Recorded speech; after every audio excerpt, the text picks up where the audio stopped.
Ladies and gentlemen, welcome to a mysterious edition of The Devil's Due. My name is Carl Duty. Court is now in session. With me, as always, is the man who had the original idea for the movie Hacksaw Ridge, although his involved Hacksaw Jim Duggan, Mr. Drew Celestino. Nothing I've ever done ever would involve Hacksaw Jim Duggan. Although, in fairness to old Hacksaw, it was rather great when he became the American turncoat and turned Canadian in WCW. But that only works because of his previous gimmick, which I hated. So, you know, what are you going to do? Hi, what's going on? And also this week, making his triumphant return to the Devil's Due, with us is the man who is cool enough to drink Jobu's rum, Mr. Alan Waiters. Welcome back, Alan. Thanks, guys. What's up, Alan? It's been good. It's good. I'm glad to be back. Maybe Alan should not have drank Jobu's rum. We saw how that played out the other night. Yep. Cleveland got. Yep. Cubbies. We live in the world where the Cubs are the World Series champions. My son lives in the world where the Cubs have never been the worst team in baseball. It's strange to think of it that way. Back to the Future was off by 1 year. That's true. And the wrong team. But still, you know, let's give them their due there. Alrighty, so let's go around the table. Drew, sir, how was your week? Epic week. All right. I got a lot to get through. Fire it up. Okay, so let's go chronologically. Sunday evening, which was, 6 days ago now? Yes. Roughly 5-6 days ago? Yes. I went to Rochester. What's wrong with me? Toronto, yet again. Toronto. For the Meshuggah concert. Oh, boy. The band name sounds like a sneeze. Meshuggah is a Yiddish word for crazy. Okay. But they're from Sweden, so Alrighty. Don't ask me to explain it. Just trust me. But a more apt word there could not be. Alrighty. I love this band. I have since like the late 90s, and they get better and better, and their shows get better and better. Oh my God. Overwhelming live show. Like the way their light show is probably the most insane, intense thing I've ever seen. So it was fantastic. They absolutely slayed. Nice. It was great. And then on the way back in, this is weird. So you're gonna have to. Maybe some of our listeners can help out with this. We're gonna go on a journey here. Little bit. I'm posing a question. When we crossed the border into old Canada, they asked us where we were going. Old Canada, not old Canada. I know the anthem. It's better than the American anthem. I know it intimately. I'm a hockey fan, for God's sake. Anyway, when we crossed in, they asked where we were going. We said Toronto, and we said, why? A concert, and that's all we said. We didn't say who. We just said a concert. Okay, go. Okay, cool. On the way back in, the dude, the guy at the border, says, where are you guys coming from? Toronto. What were you there for? Concert. Who played? And I said, Meshuggah. And he's like, oh, who else played? Wasn't it High? The opening band was High on Fire. But here's the thing. Like, how did he know that? He might be a fan and okay, now either pissed off that he had to work on the night of a show he wanted to go to. Either he's a fan. This is not X-Files level conspiracy here, sir. No, it was very strange. You have to understand. This guy did not look like a Meshuggah demographic. Oh, so we're judging people how they look now. Trust me, dude. If you heard Meshuggah, you'd understand this guy. So, I want to know, did this guy actually know what was going on? And he was quizzing us in a way because he's doing his job. So what I want to know is did he really know because he's a fan, or when you cross the border, whether you tell them where you're going or not, they have some kind of access to social media and they know all about you and they check up you at the gate when you pull up and they can kind of pull up where you were and what you did. I'm just curious. I think he was just a fan. That's. Okay. Well, if that's true, he doesn't look like a fan, but at the same time, that's a government job, and they probably have strict dress guidelines. Well, let me tell you what. If he is a fan, big ups to that guy. He was really cool, and I hope he gets to see Meshuggah someday. All right. It was a good time. So that was Sunday. That was awesome. Monday. Oh, Monday. So Monday was multifaceted, and Okay. it started off with okay. So it kind of goes back to the previous Friday, but not really. So Metallica, yay, they gave out these masks Yes, for you the mentioned that in record the last store episode. day or Mhm. something Yep. like that. And on the mask, there's a code for the new song that came out on Monday, but you would get to listen to it a whole 30 minutes earlier. Well, Monday came, and the clock struck the hour, Yeah. and Metallica.com crashed. It was down for 20 minutes. So you got- 15, 20 minutes. So you got the song 10 minutes early. Something like that, yeah. The key is you got the song early. Yes. That's what's most important But, part. yeah, it crashed the site. Like, literally, people trying to hit it up at that exact hour brought it down. It was kind of funny. I'll have to edit that out. I think there's not really a huge excuse for that. Because you got to have a little self-awareness to know how many fans you have, to know how many masks are out there, and how many people are going to try and access this website. I all at think once. there's some level of awareness, but at the same time, take it from someone in the industry, you never really know how your server is going to handle that kind of spike until it happens. Well, they're Metallica. They can afford another server or two. I'm just saying, even with the best server, you never know what kind of All right, okay. You'd be surprised, man. You are more tech savvy in this area than I am. Because think about a video game release. Like, best laid plans always go to hell once things hit public. They have no excuse either. They got excuses. Trust me. Everyone takes these things for granted, man. Believe me. You have no idea the frigging magic that is the internet and how it all works together. Listen, I paid my money for my video game. It should work 100% online when I get home. I don't care. All right. Yeah, I know. But guess what? A lot of things have to work just right for all this to happen. It's complicated, man. I get that it's complicated, but like, let's be honest here. Most like big title releases do beta tests first.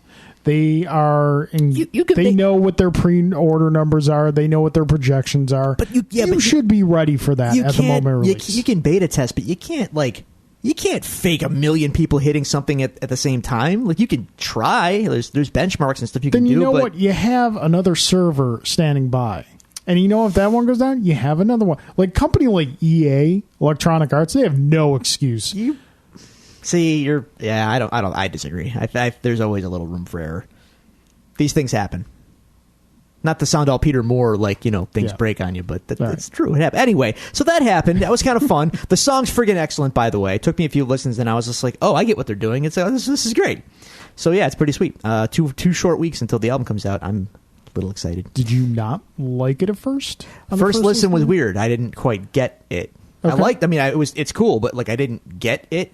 Whereas the first two songs are kind of more immediately accessible. That's a weird word, but I got them right away. Like, oh, sweet, jamming. The newest one was kind of like, it took me a couple listens to process what was happening. And now that I kind of know the song, it's great. I like it a lot. I've always been fascinated how, like, the first girlfriend I ever had in college, she was a music major. Yeah. So we had this big discussion about, like, how we could both be listening to the same piece of music and we hear it in a completely different way. Sure. So, like, the way you hear Metallica songs is completely different from how I hear Metallica songs. And I'm a musician, and you're not necessarily. I don't know if you are or not, but okay. No, I don't always hear things. I can play an iPod. Okay. Well, ergo I can play all instruments then. There you go. I don't necessarily hear everything from a musician's standpoint, but obviously it helps, Yeah, that's music though. Like that's the arts really. You bring to the art. You bring a lot of baggage to art. Yeah, it's just the way a painter would look at a painting in a different way exactly. a non-painter would. Sure. Okay. Right. So, but after a few listens, like I said, I kind of understood the sections and I kind of got what was going on. Then I was like, oh, yeah, this is great. There's a lot of stuff going on here. Cool. So, very cool. Then, Monday, Alan's going to chime in here, too. Oh, Monday. Monday was Halloween. Yeah, it was. Now, Halloween in my neighborhood for the past few years, I want to be a good neighbor. Yeah. I get the candy. Like State Farm? sort of like that. No jingle here, though. Unless they want to sponsor us. Sure, bring it on. A Daredevil podcast sponsored by an insurance company. Sure, bring it. I'm a good neighbor. I turn the lights on. I get the bowl of candy. I like to see the kids come up and see their costumes and stuff. I'm like that, dude. I get 10 kids maybe in this neighborhood. It's weird. Yeah. So this year, I said, you know what? This has been an ongoing thing that I've attended but never partaken in. The book family Halloween. Bookoween. Something like that. Or you could say Hollow Book. Nightmare on Amherst Street. There you go. Yes. It's serious business. All right. Whole house is done up. Mike, how much would you say, Alan, he's got invested in masks and costumes? Oh, way. I'll say over $2,000. $2,000? That's With about all right. those costumes. Nice. And props. And props. So basically, Mike, you've met the books, have you not? Yeah, of course. They're gigantic. They're 6'8" a They piece. are slightly closer to the heavens than we are. Yes. Well put. They know when it's raining before me. So they put the garb on, long black robes and terrifying masks. That's imposing. But then, you get a bunch of us as well done up the same way. Now you've got 6 to 8 ghouls in front of the house with weaponry menacing the children. They're terrified. Oh my God, Alan. Yes. Preach. This was the most fun I've had on Halloween since I was a child. It's the best thing. You see all of these kids coming toward the house, and all you see is Mike or Tim with a chainsaw. Oh, the chainsaw! They bring out the chainsaw and swing it around. And kids are running for dear life. I chase kids down the street with a foam machete. Do the kids come back and get candy? Yes. They the try parents drag them. Yes. The parents not only encourage this. Yes. The parents got to feed him to the wolves? Yes, get him, get him. He's been bad. Yeah, it's like he's been so bad. Go get him. Throwing him at us. Wow. Hilarious. Oh my God, it was so fun. It was great. It was so great. Alan doing the work? doing the work. Doing that work? Well, he started with the menacing. Okay. Then he kind of backed off the menacing and let us menace. He did the whole dummy routine. Yeah. So he had the whole garb on, holding the bowl of candy, and he just sat there motionless. What were your garbs? Black robes, kind of ragged and messed up looking, and I had some kind of skull mask on. But I actually chose one where you could see my eyes because I wanted to be able to see. Okay. But apparently that made it had people were still terrified. I locked eyes with a lot of kids, and they were, oh boy, they were very afraid. But nowhere near as afraid the one kid, because Tim, giant Tim, had a pitchfork, scraping it on the ground. So you get it to spark. Oh, kids run! They're terrified. Do you hook a battery up to it or something? No. You scrape it on the ground, man. You can get it to spark. All right. He had this giant pumpkin mask on with like this long black hair. Yeah. It's pretty freaky. I'm not gonna lie. So this kid was losing his mind. And dude, mind you, this Mike's house is like, it's got a reputation in the city. Parents like for years now have been coming here, and like it's got a rep. So cars pull up on Amherst Street, and it's just droves of kids because they know the house. So the car pulls up, whole family gets out with the kid. Kid is like horrified, crying. Parents are laughing. And he's like on the ground screaming, and mom's trying to drag him and get the candy and all this stuff. So Tim takes advantage of this. He gets in the back seat of the car. Oh, jeez. Kid runs away from the rest of us. He gets in the car. Oh, God. He doesn't know Tim's in the car. I love this. So he thinks he's all safe, and he's like laughing and trying to be like, "You can't get me! You can't get me!" He puts his hand back. He turns around. Tim in the friggin' pumpkin mask, dude. This kid loses his mind. Freaked out, but he can't get out of the car. You're like traumatizing these children. Kid jumps out the window of the car into the street. Jeez. He goes running. Oh my God, dude. Oh my God. Wow. It was insane. Now, you think I might feel bad, but me and kids have a weird kind of relationship where I'm not really a fan. So I had fun. And on top of that, the parents said it was okay. So, what am I going to do? Alrighty. I enjoy it every year. And this year, like I said, I played a dummy. I had that scarecrow and everything. Yeah. And I'm just sitting back with I was like, they're running around. I was like, I'm just going to sit down with the candy in my hand. And then it was me and the book sister-in-law. He goes, oh, yeah, he's a dummy. He was like, hit me and everything. See, he's not moving. The trick is you have to have the straight people with the candy. So Alan's the finger quotes dummy, and then you have like people not in costume to make sure they tell the kids, no, it's okay. We have candy as we terrify them. So they go up to as soon Alan. as they try to reach in, I jump up and grab them, and they start darting down the street. And you can't do it to every kid. Yep. You gotta choose wisely. Choose wisely. Yeah, because if you do like one kid, there's 3 kids behind him. Right, they know the gig is up. Yeah. So, okay, these kids go through this traumatizing, life-altering experience, which sounds fantastic. It is, by the way. Oh, it is. What kind of candy are they getting? Are they getting, like, the good stuff? Are they getting, like, a good... no, they got a lot of good stuff. There was, like... selection. They're not coming up for pennies and toothbrushes, my friend. There was some Milky Way, Snickers, The good stuff. What size are we getting? With the fun size. Fun size, but we're not stingy. Okay, all right. As long as you're not stingy. If you're if you're putting one piece of fun size in each kid's bag, after they go through that, I'm going to have to call shenanigans. No. All right. No. Okay. But that sounds absolutely worth it. This was for 3 hours. wow. It was great. That sounds amazing. How was your Halloween? Well, my Halloween sucked. It's kind of hard to top that. My Dude, Halloween. next year I'll be back. Oh, yeah. I can't wait. I can't wait. Why? Why did it suck, Carl? What's wrong, man? No kids? I'll get. We'll let Alan discuss his week, and then we'll get. Okay. Sorry to mine. to monopolize Alan! the week. How was your week, sir? My week was excellent. So this week was the Day of the Dead. So I was teaching, my kids this week. We're, teaching them culture, teaching about Day of the Dead. Day of the Dead's day after Halloween. Right, it's the day after Halloween. That's when they start celebrating it. And so Halloween Day and Tuesday, I showed them the Book of Life, which is actually a real good movie about the Day of the Dead. Okay. And the kids loved it. I mean, I'm a high school teacher, and you got these 60, 70-year-olds, they're just quiet and watching like, Show you guys this movie every day. Yeah. Then the next day, we started making skulls, and they were coloring and painting. They loved it. I was like, all right, this is pretty good. Pretty good. It's in the curriculum. They're learning things.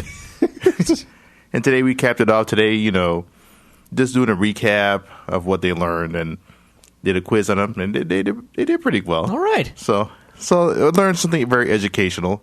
Also was November 3rd. Thursday was my country, Panama's Independence Day from Colombia.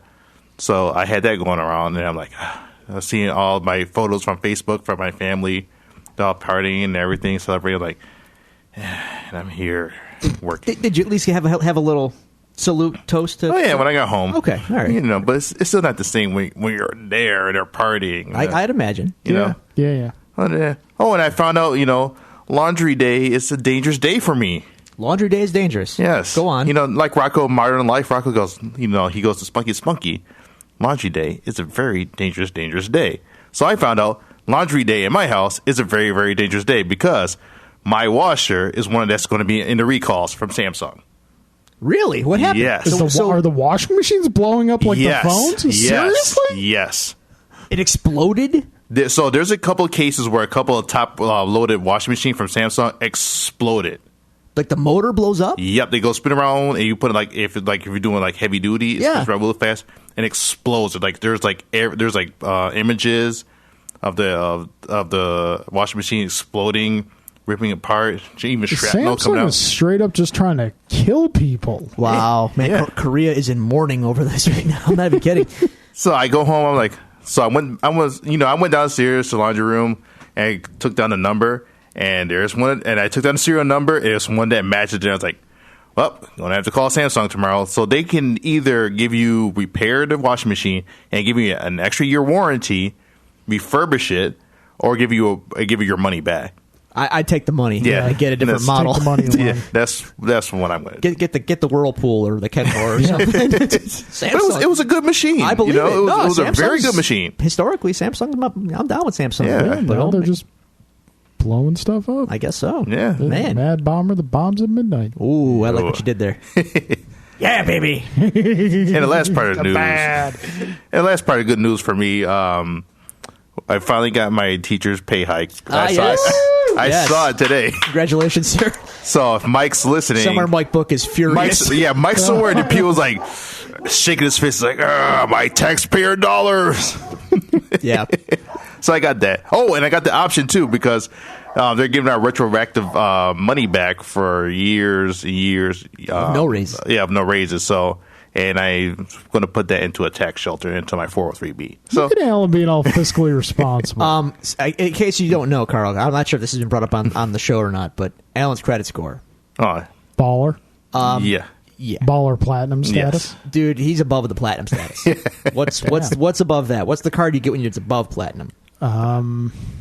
Somewhere between Dormammu and We'll get to that. Oh, we're going to get to that. yeah. Cool. So, yeah. Awesome. So that's what happened. Now it's your turn. Yeah, go ahead, Carl.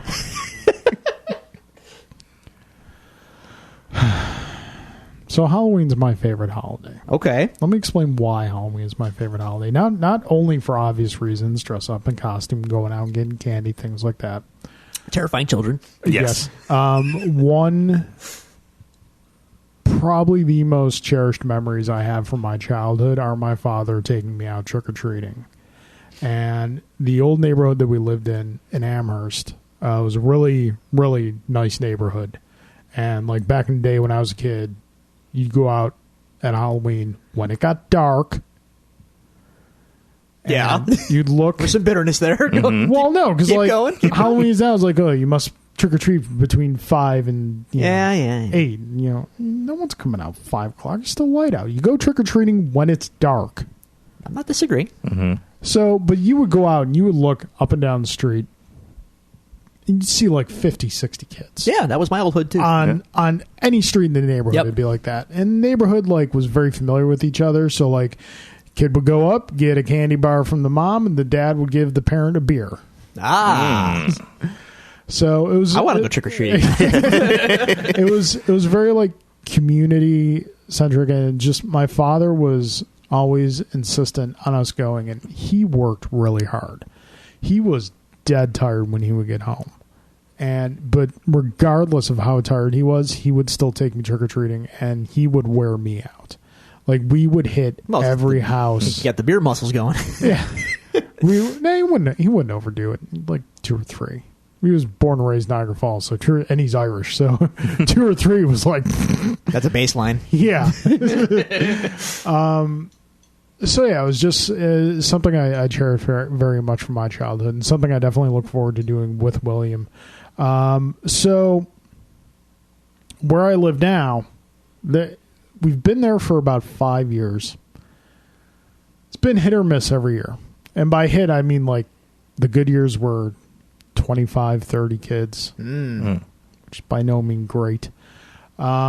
This was definitely the worst of the miss years. I got 5 kids. 5 kids? 5 all night.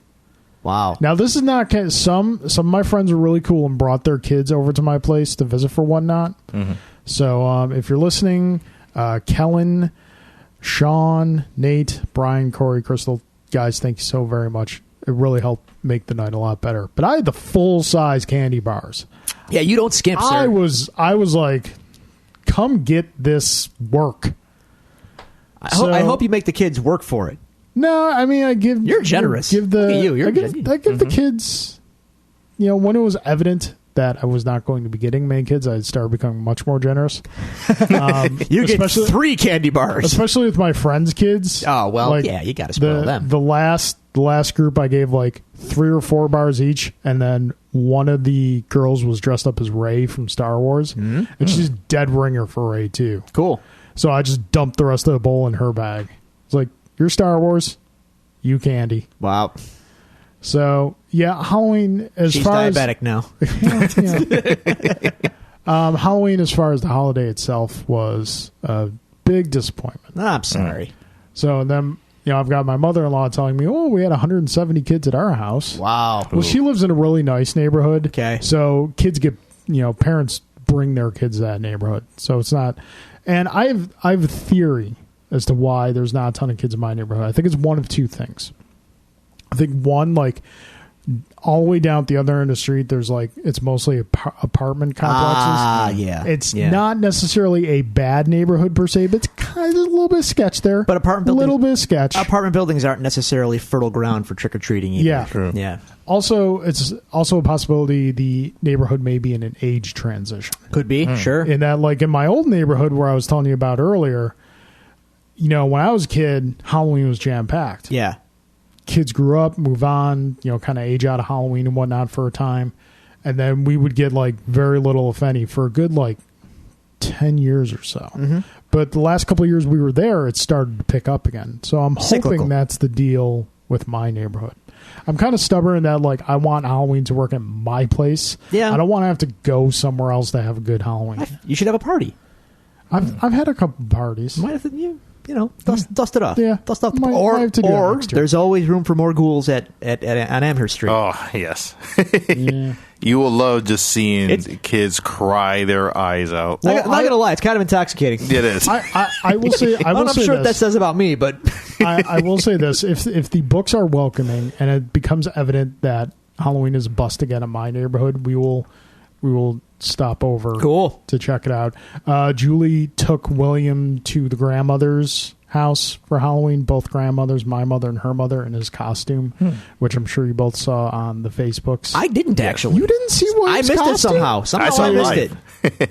Don't ask me how, man. I missed saw it it. live. Alan saw it live because we went to David Adams for their Halloween thing. Ah, So, yeah, Alan got to see it live. Now, please pardon the derp face in this picture. He's a child. because- It's okay. No, my face. Oh, wow. Because I was Yeah. exceedingly excited. You're very excited. Oh, and he looks good too.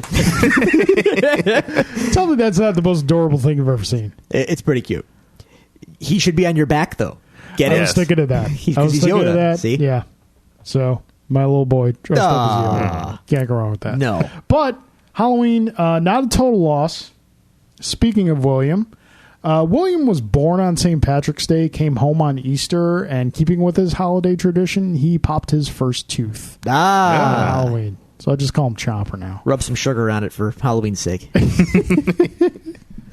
Cool. So yeah, that was pretty much my week up until our festivities Yesterday. last night. Yeah. Which we will get to. Yeah. So, dear listeners, if you want to tell us about your Halloween, please do. Please tell us about your Halloween. Send us costume pictures. We would love to see them. You can do so at the following social media outlets. You can follow us on Twitter at Devils Do Pod. You can find us on Facebook at facebook.com/devilsdupod. You can email us at thedevilsdupod@gmail.com, which we have an exciting announcement coming up about the emails momentarily. Oh God. Yes. You can Pins find and needles. all these resources at our website, thedevilsdupodcast.com. Now, brings us to our cross-examination section. So we've had a lot of fun with our viewer questions, particularly from Are they viewers or the listeners? listeners. Okay. I always say viewers for I some know. reason. Particularly from Mr. J. Gelsomino and Mr. Alan Waiters. So I had an idea the other day. We're going to have ourselves a little competition. Okay. We're going to have ourselves the World Series of listener questions. So here's how it's going to work. Just like a World Series, it's going to be best of 7. For the next 7 weeks, Drew and I will judge. Or less.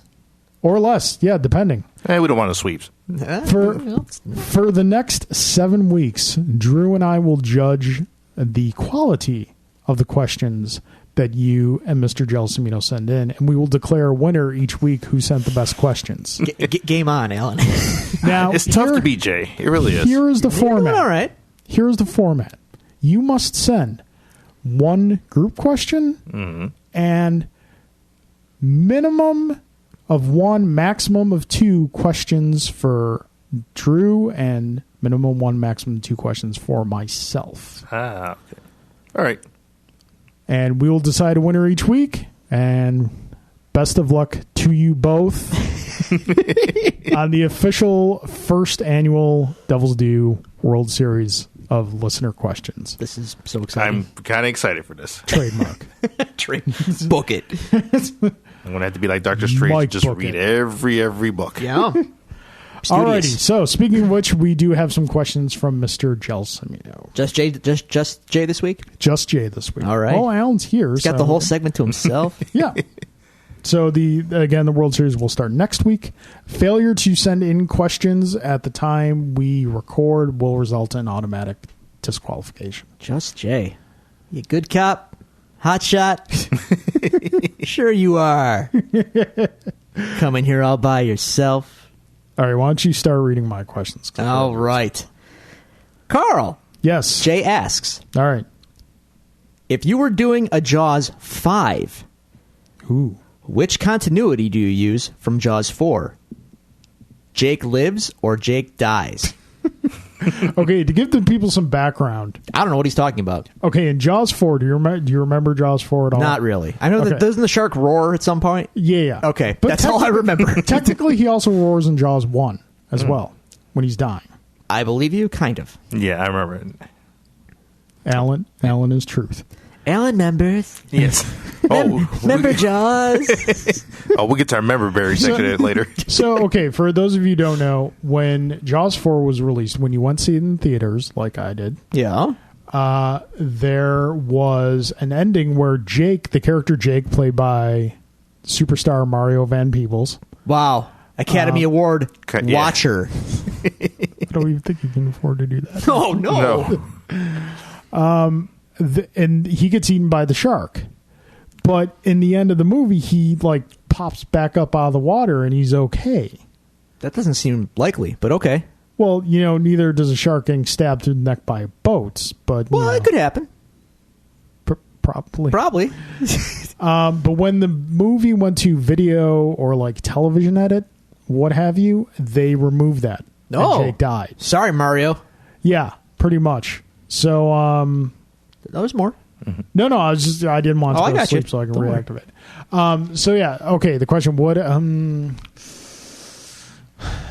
I would have to go by original theatrical. I'm gonna have Jake alive, but not in the best shape. Well- seeing as he got eaten by a shark.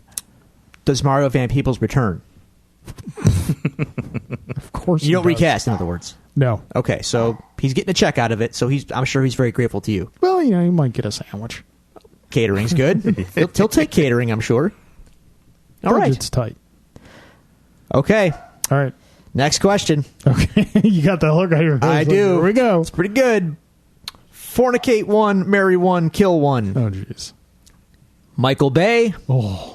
Rob Liefeld, Oh. and you guessed it, Frank Stallone. Oh, jeez. God, that's a hard. Before you answer, can I just point out that I have a friend who lives in Los Angeles that knows Frank Stallone? He says he's a really nice guy. Oh, man. All right. I'm going to kill Michael Bay. He's just destroyed too much of my childhood. Bless you, sir. Going to fornicate with Frank Stallone, marry Rob Liefeld. You're gonna marry Rob Liefeld? Really? Going to marry Rob Liefeld. Man, that sounds like a lifetime of awkwardness. Yeah, that's pretty deep there. He's gonna be like, "What do you think of this picture?" Like, Rob, This, sir, is Rob. the real Kobayashi Maru. There's no There feet, is Rob. This is the no-win scenario. you gotta be like Kirk and cheat, and you gotta reprogram the test or something, dude. All right, All right, there sir. you go. Time for your questions. Oh God, Here we Drew. go. Giddy up. Let's say your car breaks down in a bad section of town, like behind a Starbucks in Williamsville. Okay, go on. Who would you rather have with you as you await roadside service? Shinsuke Nakamura Ooh. or Tomohiro Ishii? Ooh, this is tough. I'm not gonna lie, and I'm not gonna lie here. There's definitely a degree of do I want to play the player here? Do I want to play the person who's asking the question? Well, let me just say this: in the event of something going down, either way, I feel pretty good about my chances with Yeah. with either guy in tow. Shinsei's got the tiger knee, so you know, He's got the Bomaye knee, or the Kinshasa, as they call it now. or the tiger knee. But Ishii is the Stone Pitbull. This man beer. can dish damage hard. So can Shinsuke, but Ishii. This is like Kobayashi Maru. This is my Kobayashi Maru. But for pure fanboy reasons, I have to say Shinsuke. All right. That's not to say that I don't love Ishii. Oh no, I get you. But Okay. I feel like me and Shinsuke would have more to talk about while we waited. All right. Better musical animal: What? flying whales Ooh. or tigers, i.e., Eye of the Tiger and the tiger in Holy Diver. I mean, I got to go with the whales, man. All right. Yeah. Flying whales for sure, especially when you consider, that they live in space. That's pretty intense. Space. Space. Space. And there's a Star Trek 4 connection, Captain, there'll be whales here. Exactly that. All right, Alrighty. there we go. And That I'm brings- so he didn't ask you to sing to me this week. No, he didn't. I'm a little bit disappointed. All right. You didn't like the singing last week. Jay should know what songs I want. Ooh. All right. I'm just saying. So wait, if this is week 1 of the World Series, No, next week. next week. week. Next episode. Okay, we got You Alan's can't got, have this week because Alan's got prep no time. questions. Okay, all right, fair enough. And Jay has prep time too. So Because these questions, they were good, but as far as Jay's on the J scale goes, they were kind of on the lower end of the are J you scale. saying he's phoning it in? I didn't say phoned it in. I'm just saying these, Maybe he's saving the good ones for the tournament. Yep. there you go. There we go. The tournament he just learned about from listening That's right. to this episode right now. Deep down, he knew. All right. Okay. That's going to bring our cross-examination section to a close. Gentlemen, we got some news to discuss. Okay. So we're going to open up the case files. Mm-hmm. First bit of news we have is it's an interesting story, a little quirky story. I'm guessing both of you were kind of too old when Goosebumps became a thing. Yes. Yeah. But I remember vividly Fear Street. That's my R.L. Stein. You 90s kids of your Goosebumps garbage. Younger readers line. I kind of remember Goosebumps. Yeah. I had to be at least 9 or 10 years old when that first came out. See, I was older. You were older. Yeah. So I remember Goosebumps So you gave even being, less of a crap. Yeah. Yeah. It's not that I knew it was a thing. I knew what it was, but I was just like, all right, it's a little past, Sure. a little young for me, so stick with my comic books. That's hey, that's Yeah. you chose wisely. So the author of the Goosebumps series, Mr. R.L. Stein, has announced this week that he is going to be working on an unannounced project for Marvel. Yay. One can only suspect that with the whole Monsters Unleashed thing coming up, that it may very well be something for that. But I just I thought wouldn't think so. I just thought this was interesting because typically with comics, if you get a writer who's like previously an author, they usually produce really good stuff. Straczynski, Meltzer. Yeah. I just thought this was interesting because it's not a name that you would expect to hear for something like this. No, but we are in the throes of 90s nostalgia right now, and that doesn't shock me at all. All right. I have no feelings about it, but I'm not surprised. Okay. All right. Alan, any thoughts? Or just nothing? Nothing. Not really. I really wasn't a Goosebumps fan. I Yeah. really could care less. Yeah. Well, fine. Sorry. I thought this was an interesting story. Apparently, I was wrong.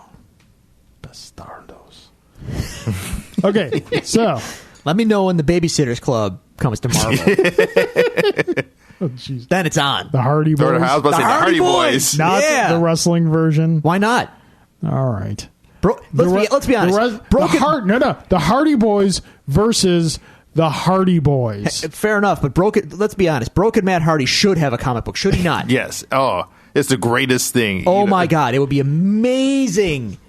It would be Okay, amazing. I'll believe you. Delightful. Do you like Vanguard 1, by the way? Vanguard 1. Okay, so the next item we have, Drew will giggle. Will I? With joy. Okay. Because, Drew hates DC. I do, actually. No, I don't. Go on. You hate 95% of DC.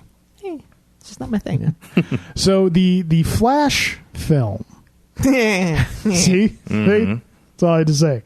The Flash film announced this week that it has lost its director again. Like the third time, right? Second? Third? Due to creative differences. Yep. Again. This is the second time. Second time. That sounds like a hell of a problem over there. Yeah. And didn't Aquaman lose a director for creative differences? Maybe. No, but they got the director that's doing Aquaman is the guy who did the last Fast and Furious movie. Yeah, but I don't think he was the original director. No, he wasn't the original one, but Yeah. the one who's doing it now, he was the last director for Fast and the Furious. Yeah. If I may, Okay. I feel like the wrong people are leaving the projects. Can we get probably. Can we get Zack Snyder out of there? Because that would be really good. I think Suicide Squad was probably the swan song of the heavy Snyder influence.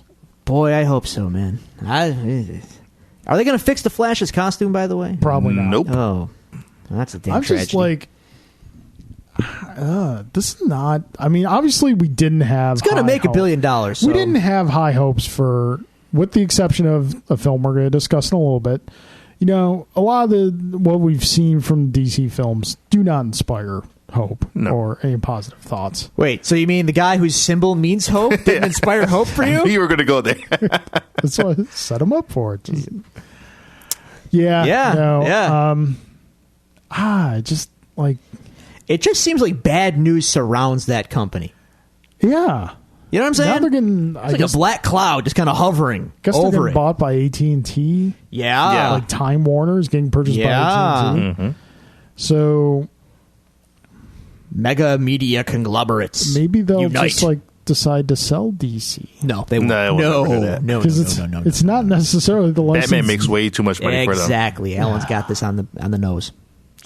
Damn it. They own AT&T owns Batman now. Yep. Bet you can't wait for that product placement. It sucks because you've got Batman weighted against the entirety whole of the rest of the DC universe, and the earning potential in that counterweighted to what Batman is proven to be able to earn. Even bad Batman still sells.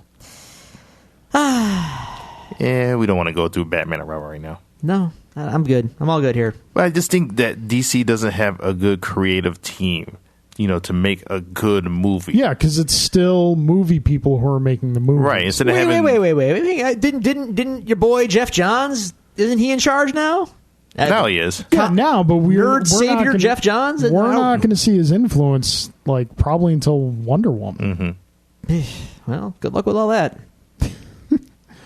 Drew, always positive on DC. I'm a walking plus sign. Okay, so I read an article earlier this week that the article stated that today, as of this recording, we're recording on Friday night, as of today, November the 4th, Nintendo was going to cease production of the Wii U. Yeah. Now, you said you read something that said opposite. They denied it. But here's the thing. Number one, it wouldn't shock me because they got the Switch coming out in a few months seems anyway. to make sense. But on the flip side, I'm not surprised they denied it either because it's a bad look with the holidays coming up if you announce that you are discontinuing a system available for the holidays with content coming out for the holidays. Well, from what I read in the article, So, it said that they were fulfilling remaining orders. Sure. Done. Which No. it just makes okay. There's nothing necessarily bad about that because I know let's be honest, kids aren't really going to be asking for a Wii U. It's all optics, dude. For Christmas. It's all optics. It could be true. It probably is true. But Nintendo's not going to admit it because they want to maintain. No. It's still good. It's still good. It's They're- gone, Dad. I know. That's okay. They got the retro NES. Yeah, dude, that's seriously. Like, I don't care if it's discontinued or not. They're going to sell a butt ton of those retro mini NESs. It's going to be the hot ticket for the holiday season, for God's sake. You can't get one on pre-order. Sold That would be out. Awesome. I don't care. Just bring me the Switch. I'm good. Yeah. And Breath of Nintendo, Life. but never mind. So I'm sure somewhere, No. on some forum somewhere, the fact that they're discontinuing the Wii U, there's someone, Nintendo is doomed. They've been doomed. They're doomed. They've been doomed since 1996 as they make hand over fist cash. Yeah, they're doomed though. They're totally doomed. Hey, as long Screwed. as they control the handheld market, they'll never be doomed. They'll never be doomed. They would need like a string of failures, the likes of which you and I cannot contemplate, to exhaust their cash reserves to be doomed. People don't understand that. I wouldn't have. I understand you're saying it's optics. I wouldn't have a problem if they came out and said, "Yeah, this is true," because you're not supporting the system with software. No, I feel you. You've got a new system Yeah. coming out in less than 6 months. After the holidays, It just makes sense. I know. After the holidays, they'll probably admit it. But for now, just in mean, the name of keeping it Like kosher Sony and kept on the the level, PlayStation 2 going for a couple of years after the PlayStation 3 came out, but but it was still selling. It was still selling Yeah. crazy high numbers. Yeah. So that kind of made sense. No, I'm But- not. It's optics. It's all it is. It's to So- get through Christmas and So I have a question for you. Yeah. When the Switch comes out, am I still going to be able to access the Nintendo Store on my Wii U? I would think so, but I don't know. All right. The only reason I say that is because they did support the Wii store after the Wii U came out for a while. Okay. Any So- chances of like drastic markdowns? Possibly. Never know. Maybe. My actual hope is that the Switch is going to bring about fully account-based downloads. So not console-based, account-based. It's like, I don't want to have to buy my classic games yet again. Yeah. I hope I can buy them once and they will be good forever on whatever console I want to play them on Yeah. with the Nintendo brand name. I think that's going to happen. They've invested a lot of money and time into their infrastructure with that over the last couple of years. So I don't know. You don't get those giant cash reserves. By giving people stuff. this is true, sir. But I think it's actually I do think it's in the works. I think All right. they I know hope so. they know what they got to That'd do. be pretty awesome. I would be very thankful. As would I. Okay, so going on to the next item, over like the past week and a half, Netflix has pretty much confirmed that any supporting character from any of their Marvel series is going to be in Defenders. I just assumed that. Well, yeah, wouldn't be out. I don't think you'd be out of the ballpark to assume that, but they definitely confirmed this week at least. Misty Foggin, Karen, Patsy Walker from Jessica Jones, and Claire are all confirmed to be in Defenders. Okay. Now, we discussed that the rumor is that Defenders are going to be 8 episodes. That's not rumor. That's what they said. That's confirmed? That's confirmed. Yeah, they said 8 episodes. What, are you worried about it being overstuffed? A little bit. You're worried about it being overstuffed. We just saw Civil War with the biggest cast of Avengers not in an Avengers movie, in a Captain America movie, and it was totally cool. But we're worried about it being overstuffed over the course of an 8-hour series with with these little side characters, Just saying, there have been some pacing issues. and they're going to tighten it up. If it were 14 episodes, I'd be worried. 8 episodes, good. In, out, we're good. Got it. I think 8 episodes is the perfect amount. I mean, think about Stranger Things. Just Exactly, yeah. 8 episodes. Or was it 9? Either way, 8 or 9. No, Yeah. It was 8. Yeah. It was a good 8. It was a good 8. Oh, and by the way, they've confirmed 11's coming back. Well, come on. Of course she's coming back. Well, we knew that, but I'm just glad they Dr. confirmed Manhattan and just like reconstitute herself. That's what I'm thinking. That'd be kind of cool, actually. Put some clothes on her, though. It's kind of weird. It's a kid. think, By the way, I saw a costume of a Demogorgon. It is awesome. I told Mike, I said, Mike, Book, you got to get this costume. I think I know what you're talking about. Yeah. Yeah, that would be. I tell him he if needs he to get got that. that for next year, kids be running. Yeah, Kids quick be question running. on the book Halloween. Just jumping back really quickly. Is there like a theme to there? Is it like cemetery or More or less cemetery. Yeah, there was a big coffin in Okay. the front yard, and All right. Did they do like lighting effects? oh yeah, he's Oh, got yeah. black lights on and All a right. fogger going, and Okay. All right, cool. oh yeah, it's legit. I'm not disputing its legitimacy. Okay, so last news item we have. Drew, you can pretty much just sit back and relax. this one. I might have thoughts. Alan and Drew, I will. yeah, I would say Drew might have some thoughts. we know. Well, I know. Alan, do you know what Drew's thoughts are going to be? Because I know what Drew's thoughts are going to be. Nah, it looks stupid. I don't want. You to know see nothing, it. sir. Go on. So this week, Warner Brothers dropped a new Wonder Woman trailer. Oh yeah. See, exactly. Sit back, shut up, just let Alan and I talk about it. Because we want to enjoy this. Because, not for nothing, for everything we just discussed that's going wrong with the Flash movie, everything seems to be going right with this Woman movie. It looks really good. It looks like they've, like, the one enjoyable thing from Batman v Superman was Wonder Woman. Yeah, that's the one thing they nailed without question. Over two trailers now, what are your thoughts? I think it looks good, and hopefully it doesn't hopefully it's not bad, because, like I said, when I watched Batman vs. Superman, I said, without a doubt, the best part about it was Wonder Woman herself, and then Ben Affleck. But Wonder Woman, I'm looking at the trailer, I'm like, it's 1940. She's kicking Nazis' asses. No, it's World War One. So yes, Kaiser. Yes, so Kaiser stole our word dickety. I chased him for dickety 6 miles. So it looks very, very good, and looks very, very promising. And I hope they'll mess it up, and I hope Linda Carter gets a cameo somehow in there. Yeah. Although I have enjoyed her cameo on Supergirl. Yes, I saw that too. Be interesting to see what they do with that character, with a little twist they had there at the end. They got to have her a cameo, because she was Wonder Woman before Gal Gadot. Yeah. It looks, they learned how to use color, which is a good thing. I like that it's World War One. I like that they're embracing the Greek mythology aspect of it, especially in this trailer. Yep.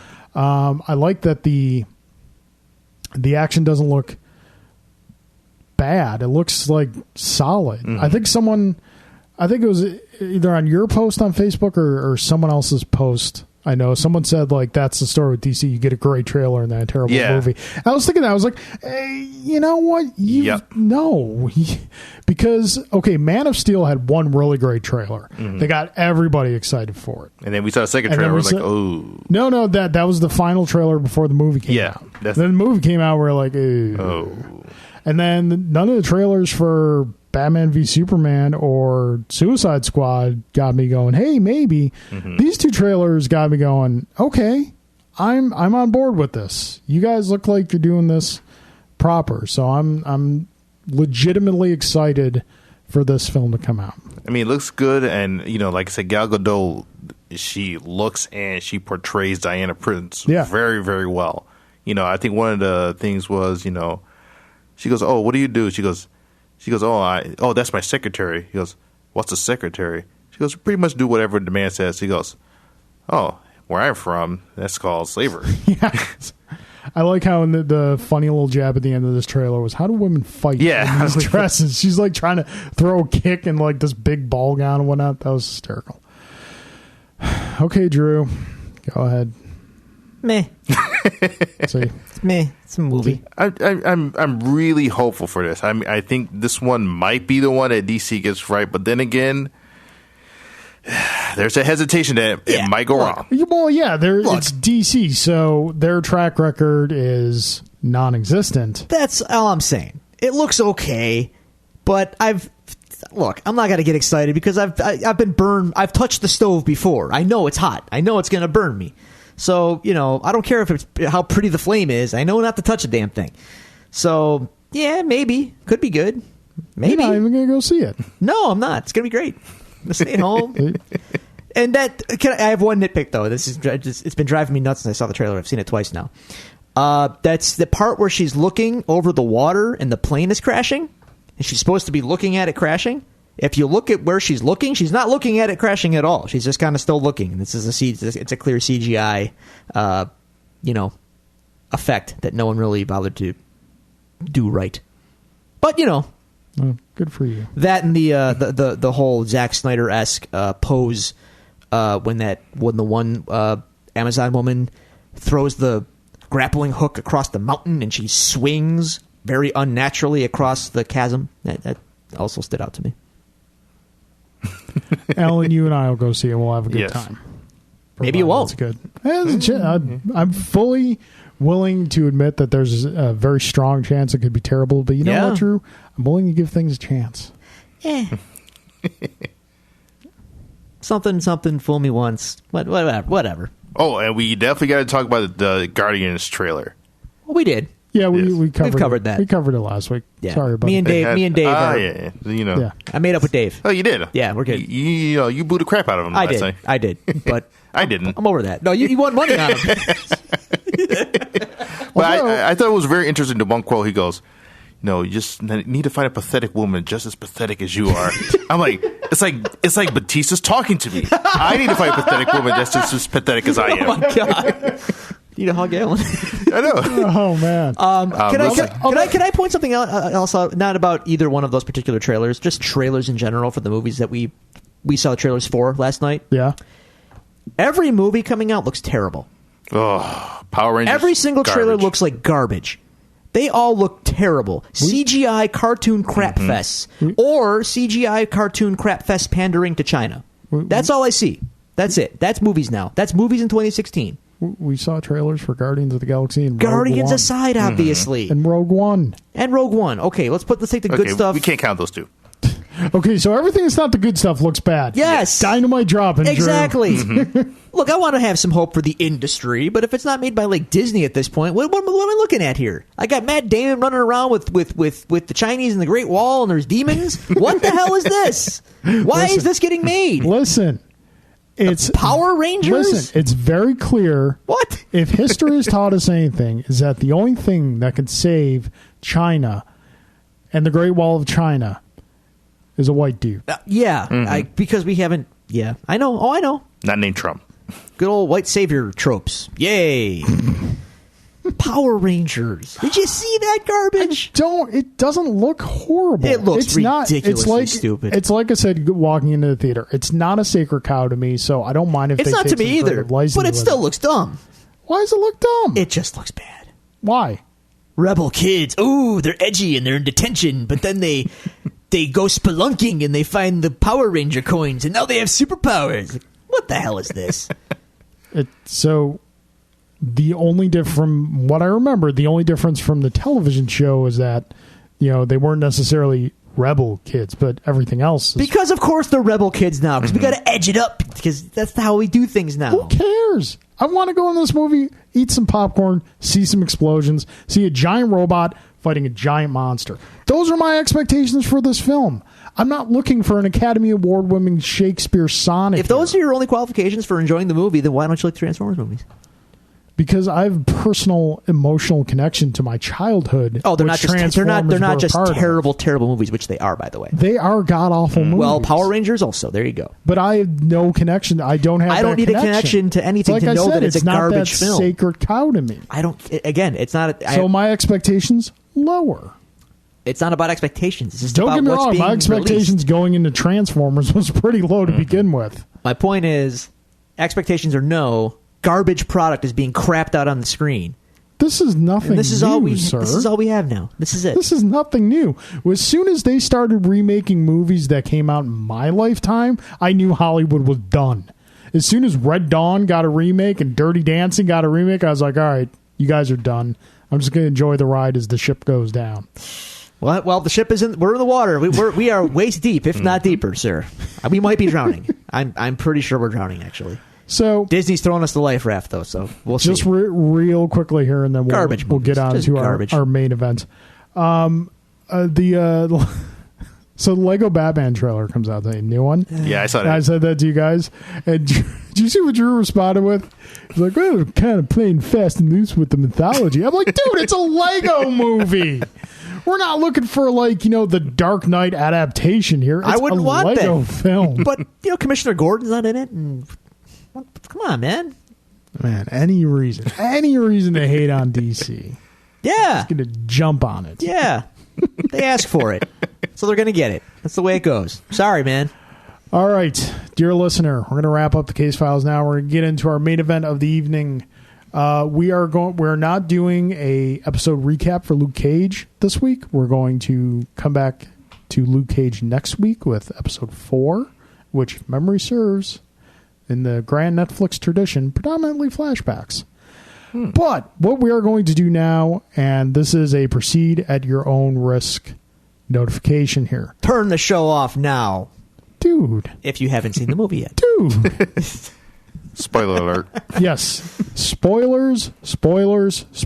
We are about to review the Doctor Strange movie that just came out this past week, which I'm guessing at the time this episode is posted, most of you have probably already seen it. So please enjoy the rest of this episode. But if you have not seen it, please keep in mind there will be heavy spoilers coming forthwith. So by all means, pause the episode, come back to it after you've seen the movie, and see if our thoughts line up with yours. That being said, spoilerific review of Doctor Strange starting in 3, 2, 1. Spoil. Okay, so Doctor Strange. Gentlemen, the supernatural sphere of the Marvel Universe has been fully opened up to it. Agents of S.H.I.E.L.D. kind of got its foot in the door this season with Ghost Rider, which has a lot of connections to Doctor Strange, now that I think about it. You're going to have to elaborate on that, but okay. Well, in the current season of Ghost Rider, they're... Of what? Of Agents of S.H.I.E.L.D.? I wish. Yeah. They really should call it Ghost Rider. Pretty much. In the current season of Agents of S.H.I.E.L.D., they are pursuing a book called The Darkhold. Ah, I know that. There you go. Mm-hmm. And so, actually, this past week, well, even though it wasn't mentioned by name, it didn't get a lot of screen time, old Johnny Blaze showed up. I heard He something sure about that. did. Yep, they confirmed that, yes, indeed it is the original Ghost Rider, Johnny Blaze. So they changed the origin of the new Ghost Rider in the show. I'm unfamiliar with. Well, the- they said I saw from what I haven't watched Agents of S.H.I.E.L.D. in forever, but apparently, like a previous Ghost Rider gave Robbie Reyes his powers. It looks like. That's definitely not the origin of the comics. Yeah, I'm guessing like the devil sent the Ghost Rider to give Interesting. his power. So, but But we'll see. was it Johnny Blaze Ghost Rider though? They're saying that yes, it was Johnny Blaze. Dan Ghost Ketch, Rider. man, get no respect. Forgotten. Nope. Crazy. Unfortunate. Weird. Yeah. That's why I've always said Netflix, do Ghost Rider series. Do it with Dan Ketch. 5 episodes in, you bring in Johnny Blaze. Bring them all in. Just riders running around. A whole bunch of them. Okay, so the mystical realm of the Marvel Cinematic Universe is now open with Doctor Strange. Guys, initial thoughts on the movie, would you?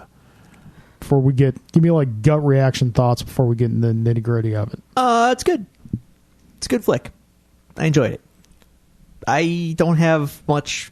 I don't know. It was good. I don't know. I enjoyed the movie. I think it had some interesting angles, and there were parts of it that I can't believe actually happened. So, Like the staff of the Living Tribunal. that, Yeah. that got brought up. I'm like, oh my God, Living Tribunal. What are you doing here? And then the fact that I never, even though it's Doctor Strange, and it kind of goes without saying, but they really didn't say it until I saw the movie, and they didn't hype it at all. But like, we're living in a world where Dormammu shows up. Dormammu. Say what you say. Don't pronounce it like Kevin Smith pronounces So it. Dormammu shows up, and that happened. Dormammu shows up. I never thought in a million years that would ever happen, ever. I didn't think so either. But there he was. Wait, is it just me, or did the way they described him initially, I was like, this sounds like Galactus. I know. Devourer of worlds, cosmic being. Maybe just because I know, because it was Doctor Strange. I'm like, oh God, they're going to bring in Dormammu. Yeah, well, no, Yeah, I was thinking that I didn't think they. Oh my God, they're going to bring Galactus. I knew it was going to be Dormammu, but like, you know what it is? I have separated the Fantastic Four so much from my Marvel canon, thanks to shenanigans with Fox, that it didn't even register with me actually. So all right. it's sad. That's how sad it is. Anyway, no, it's a good movie. It's got the visuals were cool. There were some neat elements that I don't know. It was good. It's good. I don't have a whole ton of touchy feely thoughts on it. I did have one thought personal to me. My uncle Mark, who passed away, He got me into comics, or at least he definitely cultivated my interest in comics when I was a wee lad. One of his favorite characters was Doctor Strange. So as I was watching the movie, I thought many times, like, Uncle Mark would really like this. Yeah. And that made me feel pretty good. Mm-hmm. So, yeah, good flick. I dug it. I enjoyed it. And the post-credit stuff was also like, oh, okay, cool. This I have is some happening. thoughts on the post-credit stuff. Okay. We'll get to that in a Good. moment. Alan, gut reaction. I enjoyed it thoroughly. I thought it was really, really well done. I thought, the visuals, it was reminding you a lot of Steve Ditko's art when I was looking Yes. at it. I was like, And a lot of Kirby. they got too. it. Yeah, and a lot of Kirby too. The Dormammu's Dimension. Straight, very, very, very, very Ditko That Doctor was, Strange. yeah, Yeah. that was off the page. And I was like, oh my God, this is like if you're visualizing Steve Ditko art, Yeah. and it's right there. It's like poof. Yep. There it is. I definitely want to see it again in IMAX 3D. I would love to see it in IMAX 3D. That's got to be, because it, like, the visuals, you only get a taste in the trailers. I know a lot of times our critique of trailers is that they show too much. Yeah. And granted, like with all Marvel films, trailers did show a lot. They, like, as far as like the visual stuff, they only gave you like a taste. That stuff was very cool. And then when they're running yeah. around New York and this whole city is just like unfolding on itself, that was very nutty. But like very even nutty. like the interdimensional stuff, just and they. All right, so we'll get to that. So, thumbs up. You liked it. I Great definitely, experience. I thought you'd definitely give it a thumbs up, especially when you compare it to the 1978 film. Oh well, Alan's going to give us a. Alan's got notes on the 78 film, I by do the have way. notes, dear listeners. We will definitely get to that right after we finish up with this, because you suffered for this program, I did. and we appreciate it, sir. Suffering for the art, man. So my gut thoughts were, obviously I liked it a lot. It was really great, a lot of fun. I think, like Thor: The Dark World, maybe 2 or 3 jokes less would have gone a long way. I think it's sometimes Strange was too Oh, humorous. so you're not. So my comment was kind of going to be, tell me what movie I'm describing. Snarky rich guy gets hurt, finds himself, becomes hero, saves the day. Am I describing let me Iron think- let me Man, think- or am I oh, describing geez. Doctor Strange? I was going to say Brewster's Millions. What? Wow. All right. So yeah, I feel you. There were times when I felt like he was trying a little too hard to be Yeah. quippy Yeah. Especially like with even, Wong. Basically, those scenes bothered me a little bit.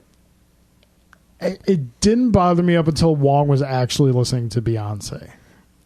That I was kind of like, See, I kind of like that they paid that off, but all right, no, I could see that. But like, again, just a little more seriousness from Strange would have been appreciated, Yeah, especially I- even in the Stinger, the which stinger. the mid credit scene. Was he jokey there? Yes, A little bit. Okay, but I liked but it. yeah, like everything that Chris Hemsworth was there. I liked it. Spoiler. everything I've read in the comics, it's not that Strange is not without humor, No, not at all. but not as much as we saw. Right. Yeah. Marvel has to be a little. Well, it's not for nothing. It's the Marvel template, and they applied Yeah, it. It's a new character, and it's a new dimension, literally. Yeah. For Marvel, but they still have the template. They still have the formula, Yep. and it works. It still works, by the way. Yeah. Oh yeah. Yeah. The Marvel formula is still fantastic. Here's something I'm a little worried about though. Go on. But I say worried about, but at the same time, when they did it, I was like, holy crap, you guys are really doing this. They introduced the multiverse. A little bit. They basically said it. So now, yeah, multiple times they said it. So multiverse is awesome. For those of you who don't know, multiverse is a concept that when you make a decision, Like, the decision you make continues on one timeline. The decision you didn't make creates an alternate timeline. Basically, all things are possible all the time in some universe somewhere. We exist on this Earth here, and there's another Earth out there where, like, Drew is not married to his wife, and another Earth out there where... Well, no, I'm just giving him an example. Like, there's... What about, I wear a black shirt instead of a white shirt? And, What you mean, a white shirt instead of a black shirt? Exactly. Yeah, but maybe I'm a doppelganger, and I slipped up just now. Maybe, There did you you think go. of that? All right, I'm just saying. So they introduced the multiverse. This is why it worries me. It gives them an excuse to screw something up. Gives them an excuse to recast. That's what it does. Yeah. I'm just saying. Because that's coming. Yeah. We're getting near the end here. Well, I've said it before. I think when you... And they're not going to do it, but I think probably like the best thing for the Marvel Cinematic Universe is after Infinity War, Shut her down. put it to bed for like 5 years. I say more. But, yeah, I'm with you. And then reboot it with new characters and whatnot. So, yeah. I can nitpick the movie, but I won't. No, nitpick what you... Dude, you got to Well- be... You have to be... Listen, I understand that you love Marvel and you hate DC. That's not exactly true. You hate 95% of DC. That is true. We can quibble on numbers, but okay, that's fine. I'm sorry. Would you rather I said 98%? That's going too far. You can't treat one with kid gloves and be overly harsh on other Well, ones. no, I want to be clear. If you got things you can nitpick. Yeah, I can. I did away. little things. Okay, and I want to be clear. I did like the movie a lot. Yeah, I think we're all in agreement. If I sound, we loved the movie. If it I was sound, a great time. We yeah. definitely want to go back and see it again. IMAX 3D. Pay Absolutely. double the ticket Yeah. price. No. So clearly we enjoyed the film. No, I don't want to sound like a wet blanket because I thoroughly enjoyed the flick. But I can if I'm going to be nice and consistent and treat things as they are, I will critique. So I'm just asking for equal treatment. yeah, fair enough. As equal as I can be. Doctor Strange has the power to control time. Kind of, right? At the end? Yeah. Okay. Yeah. He's got. So, he has what is revealed as what we all kind of figured going into it. The Infinity Stone, Yeah. the Time Stone, is in the eye of Agamotto. Boy, sorry, Ancient One. Can't quite go back that far. I can only go back about 30 minutes or so. Can't quite go back 40 minutes and save your life. Or however long it was when she died. But you know what I'm saying?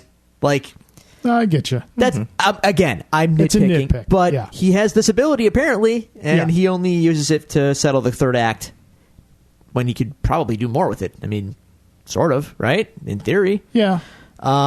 Quibble, minor quibble, fair enough. The jokey stuff, yeah, I could kind of take or leave some of that, and Like 2 or 3 jokes less. yeah. That's what I'm saying. Would have gone a long way. Same thing with Thor: The Dark World. and I guess those are my big gripes. I did like the ending sequence and how Doctor Strange Yes. ended the movie. How he beat Dormammu. Yeah. That was clever. I like that. He outsmarts him essentially. He gets him in a time loop and torments him until Dormammu just gives up. That's great. That's a genius idea. I like that. It's like So- we got our own little Groundhog Day, just Yeah, like in the kinda middle like of the that. Doctor Strange movie. That was clever. This movie does a lot of clever things like Yeah. that I appreciate a lot. One, I guess the other nitpick I would have that's kind of a, it seems like Doctor Strange's powers are pretty. Dude, he's powerful. yeah. He can bend reality at will. He can, force out his astral plane self and like be in 2 places at once and whatnot. He's powerful. Yes. He kind of learned all that in like a week. Well, remember, he has a photographic memory. Maybe. He even said it. Yeah, but they also Fair enough. I think Drew's point is they didn't do. I think it was probably clearly longer than a week, but they didn't do a really good job of necessarily showing. the Right. passage I'm of exaggerating by saying a week, but it wasn't that long. time. Yeah, And if it was that long, you didn't get a sense that it was that long. It was kind of quick, and that and then here's why I'm kind of wondering about the timeline is because in the beginning when he's in his car going all fast before his accident, and he's trying to like get a case to solve or whatever, medical case. Did you catch the first one? Pilot, broke his back in a flying armor accident. Yep, Rhodey, War Machine. From Civil War. Yeah, so this takes place after Civil War. Here's the thing Marvel films have done. They've kind of trained us to look for Easter eggs. Oh, yeah. So, especially in the Sanctum Sanctorum, I was looking into every single glass. Of course you were. Like, what's in there? What's in there? So, but my point is, though, this movie does take place currently. Yeah. So he wasn't training that long. I would have felt better if it was like if it took place if they would have made it obvious that like he gets in his accident and he goes to seek the Ancient One around the time of like I don't know Iron Man 1 or something like that, like a while ago. Yeah, no, seriously, because and then here's why. Think back to Civil War. I'm sorry, think back to Winter Soldier when he gets name dropped by the Wiener Shield agent as a threat to world stability in Hydra's big plan. Yeah. They name drop Stephen Strange. At the time, Stephen Strange was a nobody. He was just a surgeon. I think, if they would have set it back a little bit, he goes and seeks the Ancient One's training, and he's there for a long time, learning the ways, becoming a master. Then I would have I'd feel a little better about it. No, I think it's a valid point. One thing I really liked about the movie, and then after this, I've got a question for you. Mm-hmm. I really liked how they did the magic, the energy magic, because it had, even from just watching it, it had a tactileness to it. Like it looked like it took effort to conjure it, to use it. Sort of like, maybe tactileness is not the best word. Sort of like, early on in Call of Duty, what kind of made the gameplay great was like you had a good feel between what was going on the screen as far as like when you fired your gun and you hit something, like that kind of tactile experience. I felt the magic in this really had that. Like when they're using the sling rings to teleport them. Another critique. It's not just like he has, you see that he has to, it's not just a, air finger quotes magic trick. There's a physicalness to it as well. Yeah, kind of. I get what you're saying. I like all the hand gestures. They're kind of cool. It's kind of rhythmic. Yeah. It's almost a dance. The sling ring, it just gives me bad memories of the Thing ring from the 70s Thing cartoons. I'm sorry. I'm like one of like 5 people who maybe feels that way, but come on. You're telling me Doctor Strange can't teleport without that? Well, is the sling ring a thing? Wow. Is the sling ring a thing in the comics? I don't think it is. I think Doctor Strange should just go where he wants. I don't know, only because I've only ever really read the current run of Doctor Strange, in which it hasn't come up. Well, Alan. Yes. What did you think of the visual presentation of Dormammu? I thought it was great. Because I didn't expect it, because I was expecting like old flaming head demon. Yeah, exactly. Dormammu. I was like kind of like when he first showed up, I was like, okay, this is really cool. I hope he like kind of condenses himself to the physical form that we're all accustomed to, and like he still looked great, but at the same time, it's kind of like Galactus from Rise of the Silver Surfer. I've seen other people say that. Yeah. So, but it's not. But it was done well, though. Yeah, it's done well, and they still capture like the head with the flame. You still got that. He had the lines in the face. He had, Yep. When Strange was first going through, like when he was going through the multiverse, when the Ancient One knocked him into that, and we saw a quick glimpse of Dormammu's face. Was I the only one who at first thought it was Thanos? I think you were. I think I saw the face and I thought like, is that Dormammu? I was thinking the same thing. They didn't say his name yet, and I was just like, is that Dormammu? See, I was just waiting for it. I was waiting for Dormammu. I saw the lines on the face, and I was like, Thanos? No, I was all in on Dormammu. I was waiting for it.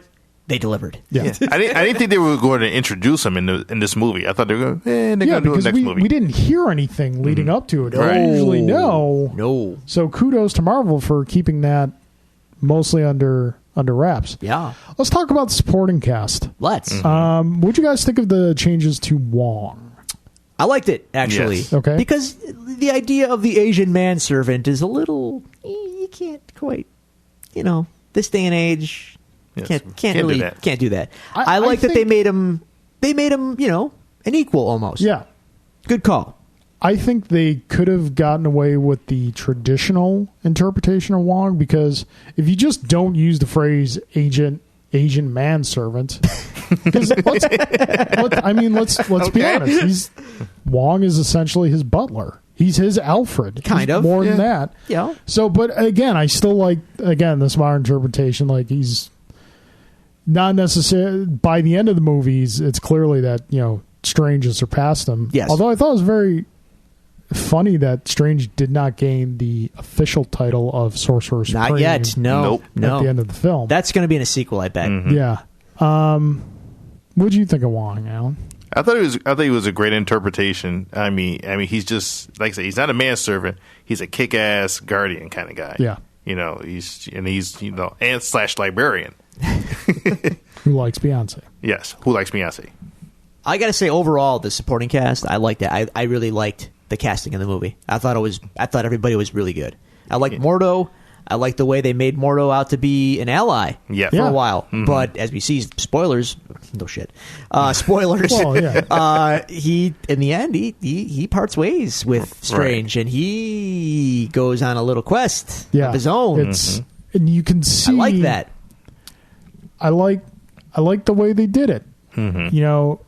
Everything, a lot of what he believed in from his perspective turned out to be a lie. Yeah, kind of. Yeah, So- I like that element too, because he was like a hardcore. I believe in Ancient One. She's doing Yeah. great. And then he Well- finds out. Then he goes, "Oh, you lied to me." She kind of, she kind of lied. I did like. Okay, I have thoughts about the Ancient Ones. Before we get to that, let's maybe tackle the Marvel problem, if you will. The Villains. villain again. Weak villains. Mads Mikkelsen was fine. He was fine for what he had to do. Yeah. But what he had to do wasn't much. I would have liked to have known. I would have liked to have seen him more screen time before his big plan Yes. went into effect. I would have liked to have seen. They say he came to the Ancient One. His family was killed and all that stuff. Show us that. Yeah. Give us something with this guy. Give us some background, and it's like what the Netflix series are doing so well Right. with their villains. Yeah. Again, it's kind of unfair because they have 13 hours to play with as Yeah. opposed to 2. But something. Yeah. Yeah. Give us I'm a little with ya. background. So For what yeah. he was asked to do, he was fine. Yeah, He was. I'm with you. I enjoyed his character for what we got of him, but I Yeah. would have liked more. Sure, I'm absolutely on board. I like the whole supporting cast, though. Overall, I think everybody was great. Yeah, Cassalius, I think he was serviceable, but like I say, I think we're all on a letdown because there has not been a great Marvel villain since Tom Hiddleston's Loki, Yeah. and I think every villain afterwards has not lived up to the hype of because Tom Hiddleston he was great. He owned it, man. Yeah, so hopefully Josh Brolin Thanos He's got to step can up. live up to I it think- too. I think Ronan the Accuser was decent. Ronan was good. Ronan was good. They punked him out, though. Yeah, a little bit. All right, let's. I would have liked Ronan to live. He was good. Yeah, I was hoping Yeah. he would live too. He looked and- cool. Yeah, Yeah. and also I got to give out kudos to Benedict Cumberbatch being Doctor Strange because he wasn't their first choice, nor the second one. Really? The first choice was Jared Leto. He turned it down because he Oh, wanted to thank play God. the Joker. Oh, thank God. And the second choice was Joaquin Phoenix, and he turned it down because he's just going through his Wow. weird Joaquin phase right now. Really? And then Benedict was the third choice, and I'm glad he did because he's really good. Damn, son, that's crazy. Yeah, thank God we died. They Well, nailed it then because he's great. Well, Leto, it was originally supposed to be Leto and then Leto turned it down because he wanted to play the Joker. Thank God. Oh, my God. And then Joaquin was Leto is offered. way too young. He's got the acting chops for it, but he's just too young for the. He's older than Cumberbatch. Really? Cumberbatch is only 39.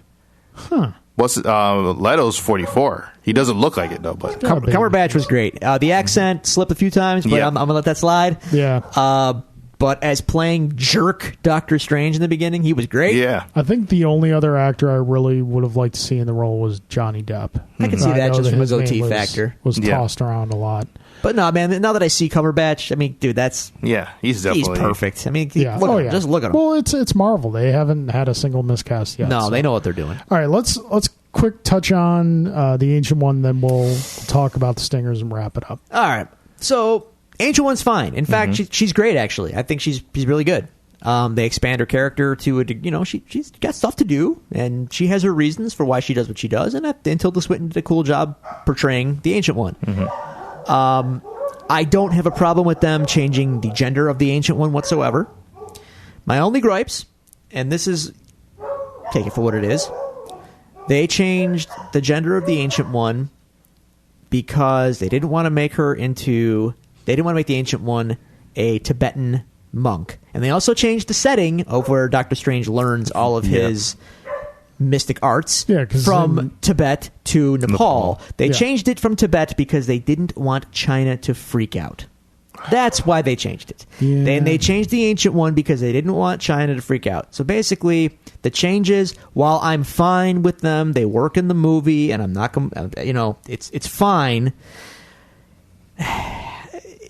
What did I say about the trailers? We are in the China era with movies now, where everything's got to play in China. That's As a lot a of fan, great. Yeah, and that's the only reason why. Great. It's a lot of money. I don't care. Well, the Money is not people who something. make the movies care because That's fine. You know what? Then maybe don't make the movie. I don't know. I know that sounds like way principled and idealistic of me, but dude, sorry, man. Money and business are not self-justifying. That's something that I believe firmly. I think, there is right and there is wrong. There is stances you got to take in life, and there's wrong. And there is There's wrong. and I'm not going to die on this hill or anything like that. Like I said, it's fine in the movie, but as a fan and as a reader and as someone who observes culture, I see, the arts. Movies are business, but they're art.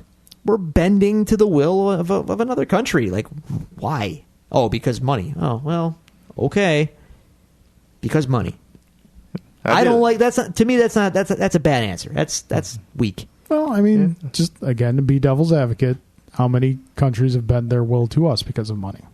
I don't know. Let me know when China releases a movie over here and we have to, worry about it. I did like Tilda Swinton as the Ancient One, but I know who the Ancient One is in the comic books, Right. And I only could think of one actor who could have done it well, and I think Jackie Chan would have been perfect as the Ancient One. Interesting. I mean, he's up there in age now. Yeah. I mean, he's in his late 60s. I thought he could have portrayed the Ancient One very well. And he likes to show for the Chinese government nowadays. So he does, by the way. But she did a good job. But I think Jackie Chan would have been a great Ancient One. All right, I'm kind of indifferent to the Ancient One. It was done well enough for the film. I don't think it's really a debate that's like I see both sides of the debate as far as why you do this and why you do the other thing. I know tons of people are up in arms. I get it, but just taking it as a movie-going experience, the Ancient One was fine. Yeah, she's fine. I thought she was great. Little Magic fans of energy were kind of cool. Yeah. Was I the only one who thought of Melina? Yeah. Yeah, because you're thinking of Katana. Yep. Was it Katana? So if you were Katana thinking of was- Melina, Katana you were with the the only fans. one. The rest of us knew it was well, Katana. Shut up. Says the Street Fighter fan. Yeah, right? That should give you, Got him. the reason. I know this stuff. You know it, Alan. Yep. All fatality. I'm fighting. All right, let's discuss really quickly because we are getting along. Let's talk about the Stinger. Stingers. Okay. I like them both. Look at you all sad. Okay, here's the thing. Let's get to the first one. The first one. Gloves looked weird. I like the gloves. I liked the gloves, but they didn't they were too leathery. They should have been more hand fitting and I don't know how you could make tan gloves not leather in a realistic context. So I like that. You and conjure then them through magic. then you're in Green Lantern territory. No one wants that. CGI gloves or something. I'm not saying you make them CGI. I'm just saying you're saying in a story context, how do you make gloves that of that color not leather? I'm saying he can do it with magic. Did he establish that he can make clothing with magic in the movie? I think he established you could pretty much do anything with magic. I don't think they established that, so we got to work in the context of what we know here. So anyway, I thought that was kind of a neat little wink and nod because I doubt he's going to wear those very often from here on out. But for what it was, hey, look, kind of part of the costume. Okay, cool. Thor shows up. And he's drinking beer. not only is he drinking beer, a la Olive Garden's Endless Pasta Bowl, he's drinking an endless beer. Endless beer. I want that beer. And apparently, Loki and Thor are looking for Odin. Curious about that because at the end of Thor: The Dark World, last I checked, Loki's taken over. Loki has taken over. So my question is, does this stinger take place before or after Thor Ragnarok? Before. No, this says, it had to be before. And here's why. Because from set pictures of Ragnarok, there's a set picture where Thor is looking at a business card that has the address of Doctor Strange's Sanctum Sanctorum. I love the Sanctum Sanctorum. I know, right? So great. Well, then again, I guess that would be after Ragnarok, slightly after. Well, yeah, because it can't be before because Thor doesn't know that Loki is impersonating Odin. Oh, yeah. Well, hang on. That stinger actually made me question that because Loki is impersonating Odin. Thor doesn't know that, but at the end of the stinger, Thor and Loki are looking for Odin. What the hell's going on? So Odin is gone entirely. So Thor, for all Thor knows, I'm confused. I'm guessing. I want an answer. I'm guessing chronologically it probably falls after Ragnarok. If you're going to force me to make a guess, I'd have to say that. But I wouldn't say much past it. No, I don't know this, but I'm guessing not much because Thor Ragnarok is probably the last Thor movie, right? Yeah, probably. Unless they go She-Thor. Oh god, maybe, but they're not getting Natalie Portman back for that. So, well, what if I played devil's advocate here? Go on. Okay, so we're talking about the end of Thor, the second Thor movie, Dark World, right? So we know Loki's impersonating Odin. But what happens during that time period that, say the frost giants attack and, Odin / Loki, who was impersonating him, air quotes, by the way, is impersonating, and he gets overwhelmed. And then, he goes to Thor. He goes, Thor, we're overwhelmed. Odin's missing, blah, blah, blah. Maybe that happens. And maybe that's why he goes, Loki and I are looking for Odin. That could be. It's possible because I'm thinking maybe Odin gets imprisoned by Hela. Hela is going to be in Ragnarok. That's. I'm just speculating, folks. See, by the way. I was always under the impression from the ending of the Dark World that Loki stashed Odin someplace. Yes, imprisoned him someplace. That's what I thought too, or killed him outright. I don't know. It was they didn't That's specify. what I'm thinking too. But maybe Hela has Odin now. It's possible because remember, she's also Loki's daughter. It's true. I don't know. It was an interesting. It was definitely one of the more interesting stingers. I kind of missed the stingers where they introduced the next new character that's coming. Sure. But I think at this point they're outside of Captain Marvel. They've introduced everybody leading up to Infinity War. Yeah. We got everybody in place now. So I'm just happy that they're kind of like, yeah, Ragnarok, we're going there. Okay, cool. Because now Ragnarok's going to have Doctor Strange, Thor, and the Hulk. Okay, sure. Why not? Let's do that. So yeah, I liked it. And then the final credit scene, the after credit scene. Yeah, Baron Mordo or whatever Mordo, he goes back to that gentleman who pointed Strange in the direction. Yeah, and he says, "You know what? Too much magic out there. I'm going to go ahead and take that back." Yeah. I like that. Yeah. So now Morton is going down a villainous path. So you've not only set up another Thor movie, but you've set up the kind of future of Doctor Strange's little franchise too. Good stuff. All right, Good yeah, it stuff. was a good time. I mean, you never not have a good time in a Marvel film. Their track record is, it's not perfect, but it's pretty good. It's pretty damn It's good. superior to DC. It's like I said, even the weakest of Marvel's films are better Pretty great. than like 90% of the other comic films out there. Yeah, Marvel knows what they're doing. They're not gonna. You're not gonna walk out going, "That was bad." No, you're good here. So it was a very quick wrap up. I'm sorry we got to cut it a little short, Alan. 'Cause No, that's fine. We're getting kind of long in tooth. Nope. Give us a brief testimony of the 1979 Oh boy! Doctor Strange television movie. After watching a new Doctor Strange, you appreciate this more. So let me give you the. Appreciate new Doctor Strange more? Or appreciate I appreciate the new Doctor Strange a lot. We need the Cliff Notes version. Okay, so here's the cliff note. So in the beginning of Doctor Strange 1978, the antagonist is Morgan. She's this hot chick with an incredibly hot rack. Wow. And she's stuck in Dormammu's plane. So Dormammu, by the way, who's an orange-faced dude with yellow eyes. like they painted his face. They painted his face orange and Oh. yellow eyes. Oh. It says, I'm going to send you back to Earth. I'm going to give you 3 days to kill the Ancient One and his successor. So Morgan goes back to Earth. She's tracking down the Ancient One. After that, it's just So is terrible. the Ancient One an old Asian dude? Nope, he's an old white man. Jeez. By the way, Wow. and Of course he is. 19. Wong is his Asian manservant, by the way. All right. So, yeah. They were, and they were Steven- kayfabing it back in the 70s. Yeah, All right. and Stephen Strange has a Jufro. I kid you not, folks. It's on YouTube. The entire movie is on YouTube. I think I might have to check this So- out. Just because I hate myself. Should we do a commentary track? I think we have Did we to. learn anything with Trial of the Incredible Hulk? I think we have to watch this for another podcast. We might have to. The Incredible Hulk was a fun time, actually. So Okay, all And the right. last thing, too, I know you guys both didn't see this, was the 2008 Doctor Strange animated movie.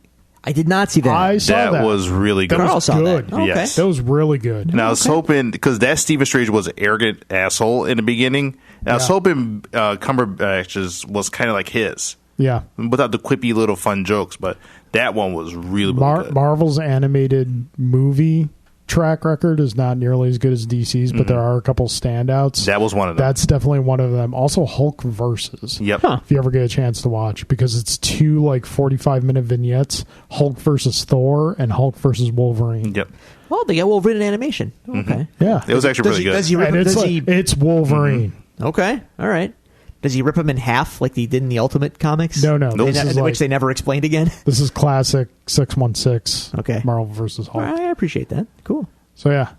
All right. 70s Doctor Strange, gentlemen. It's on Yeah, deck. we might have to go into that. All right, folks. Thanks for sticking with us through this this beefy episode. Very long. We appreciate it. Not that long.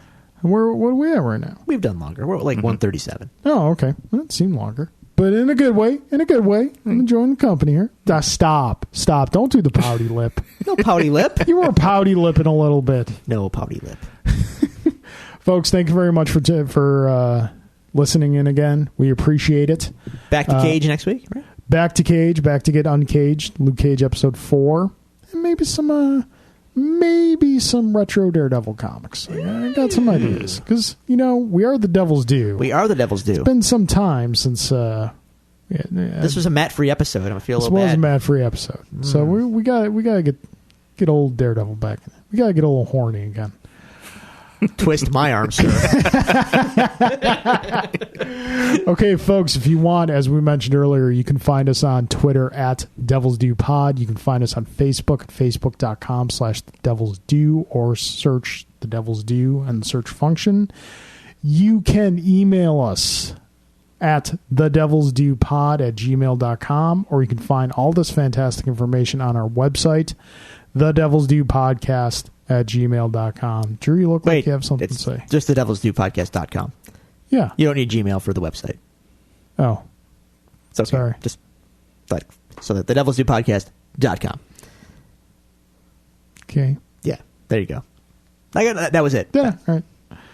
All right. I can fly. Pilot. No, it's not I can fly. It's I'll fly. I'm pilot. Every time. If I ever Hashtag. need to make Drew laugh, I just got to throw that out there. great. Alan, any parting thoughts? No, I thought this was great, and hopefully the listeners will go out and watch Doctor Strange. Hope they've They seen it would- already. Yeah. I think it'd be really sad. You if won't. not. Maybe they want to hear our thoughts on it Right. before they go You won't see be it. disappointed. All right. Yeah. Drew? We're good here. All right. Ladies and gentlemen, court's adjourned.